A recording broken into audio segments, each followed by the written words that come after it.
Soltas e soltos, hoje temos a honra de estar aqui com Renato Nogueira, filósofo, professor, autor, pesquisador do amor desde 1996. Então, ele entende de todos esses babados aqui, todos os nossos sofrimentos amorosos. E hoje a gente veio falar sobre como a monogamia pode ser revolucionária. Nogueira, muito obrigada por estar aqui com a gente no canal. Carol, André, eu que agradeço estar com vocês no canal que eu gosto muito, acho Soltos uma delícia, maravilhoso. E a gente admira muito a sua obra, a gente já estava te paquerando fazia tempo, porque hoje em dia a gente vê que os solteiros estão assim, numa dificuldade de estabelecer relações, as definições, então a gente sempre fica muito perdido. E também tem uma ideia como se a monogamia ou o namoro ou querer uma relação fosse uma coisa meio fora de moda, fosse quase cafona.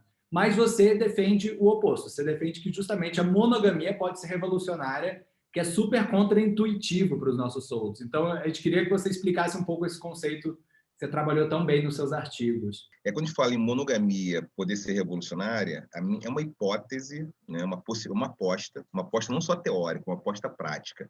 Até porque, quando a gente fala em monogamia, que é um conceito afetivo, jurídico, falar em revolução, que é um conceito que vem da física, e na política significa uma mudança completa, uma modificação daquilo que a gente esperava. Então, nesse sentido, é para dizer o seguinte: a monogamia que a gente espera no mundo contemporâneo, que ela não funcione, que ela não dê muito certo, porque a gente tem muitos desejos, mas é propor que a monogamia pode ser uma alternativa e uma forma confortável de ser feliz, né, na vida amorosa. E, Nogueira, você fala que muitas vezes um dos motivos que impede a gente de entrar numa relação mais fixa e numa relação monogâmica é o medo de entrar em contato com os nossos fantasmas, né? E eu queria que você explicasse para a gente por que a gente entra mais em contato com esses fantasmas numa relação monogâmica do que numa vivência de desamparo ou de solteirice munducão. É porque tem uma coisa interessante que é a fantasia, né? O começo do relacionamento, a gente está se apresentando. É como se fosse, a gente apresenta, como fosse um roteiro de uma ação, uma aventura. A gente se apresenta, os personagens, vai para a aventura, para as tensões, conflito, depois desfecho, né? Aquela apoteose de um filme. Então, no início, a fantasia impera. Agora, depois de algum tempo, a intimidade toma conta. E a intimidade, ela vai revelar vários afetos, vai revelar emoções, sentimentos que a gente não espera. Então, a gente vai lidar com a nossa humanidade. Inicialmente, a gente projeta algo, a gente fantasia, projeta no outro, e a gente tenta mostrar o que tem de melhor. A gente não quer mostrar fraqueza, não quer mostrar dificuldade. E a monogamia, ela obriga que nós mostremos o que há de mais tenebroso e de mais bonito também, ao mesmo tempo. O Fernando Pessoa, ele fala, que o amor romântico ele é um tecido, que ele vai se desgastando com o tempo e que ele revela a pessoa que está por trás desse traje. E nesse mundo onde a gente está o tempo todo querendo se mostrar lindo e maravilhoso, ainda mais agora com o digital, com as redes, onde você pode editar 1000 vezes a sua imagem e se mostrar a sua melhor versão para o mundo, você acha que isso está cada vez mais dificultando a gente querer entrar numa relação monogâmica? Porque aí sim a gente vai ser confrontado com o nosso verdadeiro eu, sem maquiagem? Eu penso que sim. Eu acho que faz muito sentido o que você falou, por uma razão. Que o amor romântico não deve ser sinônimo da atmosfera para a monogamia. Porque o amor romântico ele projeta no outro a razão da sua felicidade. Então, esse é um problema. Então, quando eu falo em monogamia, não precisa ser romantizada e também não precisa ter fetiche. Mas é pelo contrário, monogamia com possibilidade e realidade. Isso é muito mais duro. Ao mesmo tempo que é mais duro, vai mostrar uma face da realidade. Porque a gente vai poder viver sem hipocrisia. Porque tem um traquejo social, um tipo de hipocrisia pública, do tipo, as pessoas se comportam, se organizam. Agora, a monogamia, ela possibilitaria que na relação da alcova, da intimidade, que a gente possa ser quem a gente é.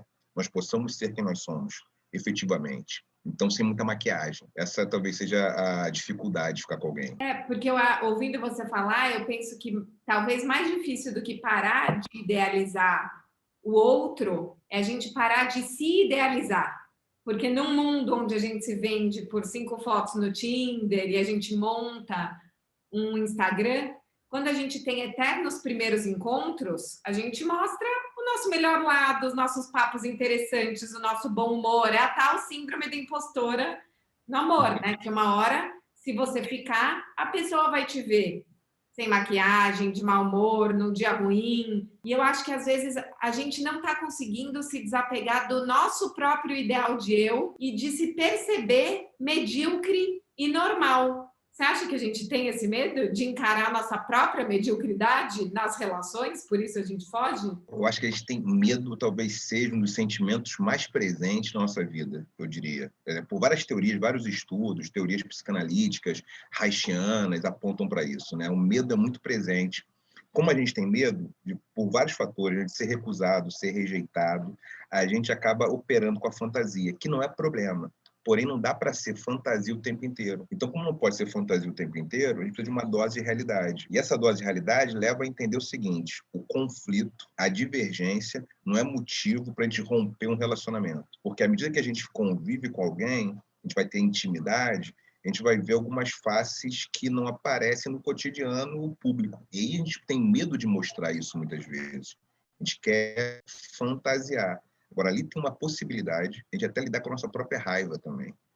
Eu gosto muito de modelos teóricos, né, os modelos assim afetivos, tanto da Bell Hooks, que é uma autora que eu adoro, a Sobon Fossomé, que é uma filósofa burkinense, como Orunmila, que é um pensador iorubá de mais de 5.000 anos atrás, que fala de afetos. A desconexão com o nosso sentimento de raiva, com a nossa tristeza, ela é menor se a gente quer só empolgar as pessoas, que é só mostrar fantasia para elas. Então, a gente mostra uma coisa que a gente, às vezes, também não conhece sobre nós. A gente acaba fantasiando. E, Nogueira, isso que você fala sobre a raiva eu acho muito interessante, porque muita gente pula fora das relações porque começa a sentir esses sentimentos, né? Então começa a ficar, não, imagina, ele estava dando muita raiva, começa a sentir ciúmes, e começa a sentir insegurança, entende que isso não é amor. O que se propõe é justamente que esses sentimentos negativos, eles são parte do amor, eles são parte da experiência amorosa, e que a gente tem que passar por isso também. É isso, e até porque não tem que ter medo de ter medo. A gente tem medo natural. Então, assim, tô com medo,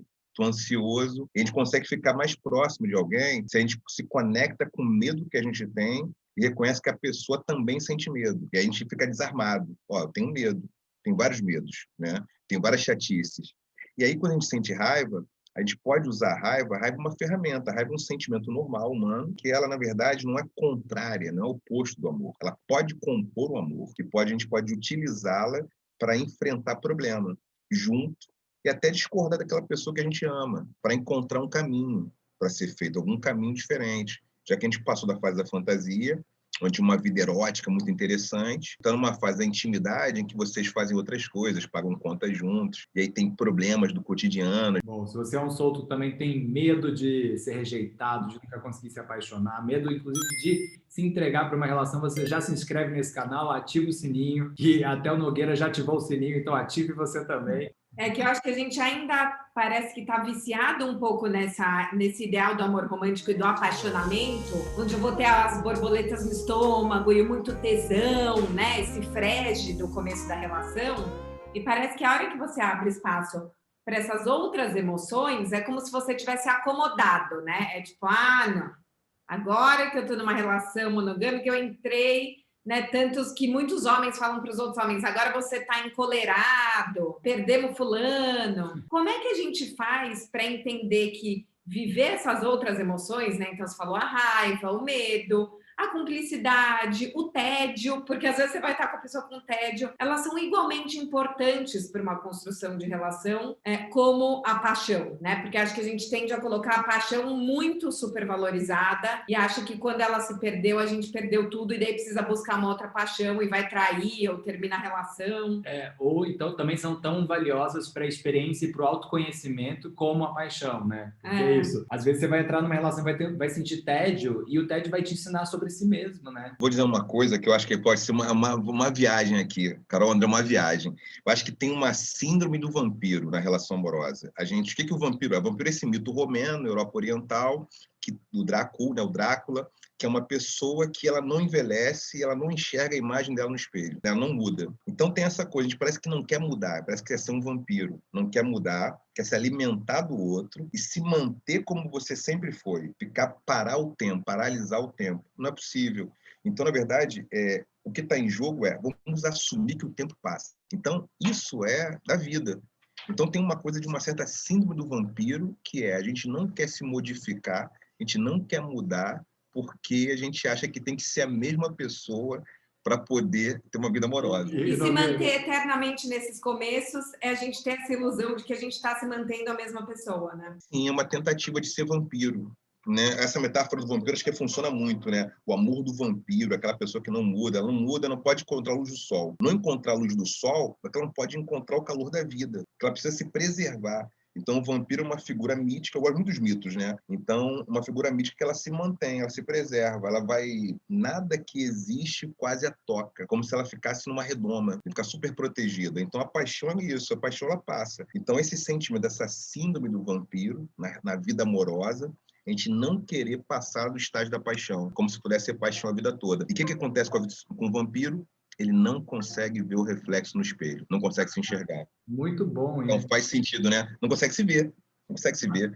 Total. Eu só me vejo porque eu tô com uma pessoa que me obriga a enxergar que eu tenho uma série de neuroses, algumas são fáceis de convivência, outras são menos fáceis de conviver. A gente vai tentar resolver isso. Às vezes nem junto, separado, mas junto. Hoje em dia existe essa ideia de que, na verdade, a grande liberdade é você não ficar preso a uma pessoa. Como se a monogamia fosse, na verdade, um fruto do patriarcado. Então, você entrar numa relação monogâmica é você entrar, de algum jeito, dentro dessa lógica do patriarcado. E, na verdade, é um tipo de modelo em que existe menos liberdade. Só que acho que também existe esse outro extremo, que é, a partir do momento que você não estabelece relações de longo prazo e fica sempre nesse eterno começo das paixões, isso também te tira alguma liberdade, porque é isso, você está sempre obrigado a não entrar em contato com as suas emoções mais fortes. E a performar um ideal que você acha que é esse ideal paquerativo e sedutor, né? Então, você não tem a liberdade para ficar de pijama, para ser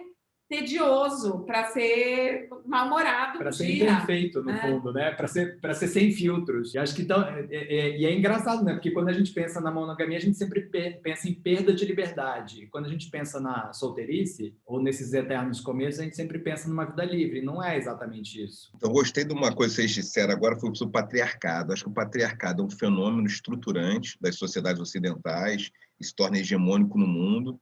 E o patriarcado tem um problema, porque ele tem opressão feminina. Então, um modelo vamos dizer, monoafetivo, monogâmico, dentro de uma estrutura patriarcal, ele pode ser um problema, porque os homens são convidados a não estarem conectados com seus sentimentos e as mulheres são convidadas a operar numa zona de fetiche, coisificação. Então, nesse sentido, me parece que a ideia, uma hipótese para a gente pensar junto, da monogamia como sendo revolucionária, é para fazer uma monogamia fora do patriarcado. É como a monogamia pode funcionar fora de uma estrutura patriarcal em que ser homem signifique ser um protótipo de virilidade dos filmes de ação e que um cara anda com algumas armas de fogo, consegue matar outros tantos bandidos e vilões, e as mulheres ficarem num castelo encantado esperando ali, né, o seu príncipe. E essa relação vai criar muita distopia, vai ter muita distopia e muita utopia inalcançável. Então, acho que a monogamia, como ela está estruturada, com o patriarcado, ela me parece que é problemática, porque para nós homens, a gente fica muito desconexo, a gente é criado para não chorar. Isso provoca uma desidratação afetiva. A gente acaba ficando desidratado, a gente não consegue lidar com os elementos, porque nessa teoria, que é uma teoria que eu tenho tentado explorar, né, da Sophie Olluolé, uma filósofa que lia muito Orumilá, que tem um livro sobre Orumilá e Sócrates. E aí, quando o homem fica desidratado afetivamente, esse homem não consegue expressar outro sentimento, a não ser um sentimento que ele se transforma em violência, num ato de ação, né? Numa ação muito, vamos dizer assim, numa assertividade que machuca o outro. Então, nesse sentido, eu fico pensando, a gente pode criar, vivenciar uma monogamia para além do patriarcado, o que requer uma vida antipatriarcal. A gente precisa ser, na verdade, antirracista, antipatriarcado, anti-LGBT-fóbico. Isso é fundamental, né? Porque se não for dessa maneira, os estereótipos acabam com a gente. A gente não fica num estereótipo o tempo todo, não tem como. Então, muitas vezes as pessoas são contra a monogamia, mas na verdade elas estão sendo contra o patriarcado. Então, que dá para ser a monogamia de outro jeito. Como a gente pode construir essa monogamia revolucionária sem medo de enfrentar os nossos fantasmas e as nossas sombras, né? Quais são esses fantasmas e sombras que a gente está querendo esconder do outro, que a gente não está querendo entrar em contato, e como a gente desarma esse medo para criar essa monogamia revolucionária. Eu penso que a gente tem muito medo de mostrar as nossas fraquezas, então tem uma ideia de força, tem uma certa mistura, né, de pensamento religioso, pensamento econômico, pensamento político, que é do tipo, é aquele que é mais forte sobreviverá. Então as pessoas têm medo da fraqueza, têm medo da fraqueza, medo de não conseguir fazer alguma coisa, de não dar conta. Então a gente acaba elogiando muito o ser campeão, o ter que vencer, ser vitorioso. Então eu fico pensando, tem uma ideia de competição que é diferente dessa ideia de competição, como ser vitorioso, ou uma equipe chegar antes, ou fazer mais pontuação. Tem uma ideia de um filósofo, que é o Bob Ramose, que ele pensa no sistema Ubuntu. O sistema Ubuntu competir é ter uma capacidade de resolver um problema que pertence a muitas pessoas num certo momento. É compartilhar uma alternativa. Isso é competição. Não é que uma pessoa chegue primeiro, uma equipe chegue primeiro. Pensar nesse tipo de competição na relação é muito revolucionário, né? Porque Sim. resolver o problema do casal juntos e não ver quem é mais forte, quem está sendo mais assediado pelos outros solteiros do mundo. É que o assédio normal, ter assédio, ter alguém interessante, ter desejo, e lógico, é um projeto, um pacto político, você fazer um pacto, né? Além do contrato jurídico, você vai ter um pacto que é o que vocês podem fazer, é o tamanho da sua, vamos dizer, do que vocês aguentam. Porque não tem nada de ilegítimo ou ilegal das pessoas terem relações, serem poliamoristas, relações abertas. Agora, depende do que você pode dar conta. Então, assim, até porque tem uma responsabilidade para o amor. Num certo sentido, a monogamia, óbvio, no patriarcado capitalista, é isso, né? Tem a ver com patrimônio e matrimônio. Mas num sentido assim de responsabilidade afetiva, assim, será que eu sou capaz de dar amor, de amar e de me entregar para mais de uma pessoa? Essa é uma pergunta que cada pessoa pode fazer, né? Então, se você é capaz de fazer isso, é legal. Se você não é capaz, vai ser uma relação que ela não vai potencializar o outro. Então é só isso, não tem nenhum sentido moral. Assim, de modo moral, não tem problema em ter vários relacionamentos. Mas do ponto de vista pragmático, você tem que saber, até político, filosófico, espiritual, você tem condições de se entregar para mais de uma pessoa, muitas vezes você não se entrega nem para uma, quanto mais para 2 ou 3. Essa é uma questão. Então, assim, do meu ponto de vista, se entregar para uma pessoa não é mais fácil. Seja mais fácil entregar para uma pessoa, entregar para várias. Não tem o mais fácil ou mais difícil. Porém, contando a quantidade de coisas nas nossas agendas, eu acho que uma pessoa está de bom tamanho, eu diria. Amar uma pessoa, né, uma pessoa está de bom tamanho. Já tem muita coisa para descobrir com aquela pessoa. E acho que só da gente se propor a ter coragem de se entregar, isso já é um ato revolucionário. Porque a gente vê aqui que as pessoas estão tão machucadas e tão na defensiva que elas reclamam que o outro não se entrega, mas elas não se entregam também, né? Então, soltos, que a gente possa fazer essa revolução amorosa, se entregar para uma pessoa e construir junto, competir juntos.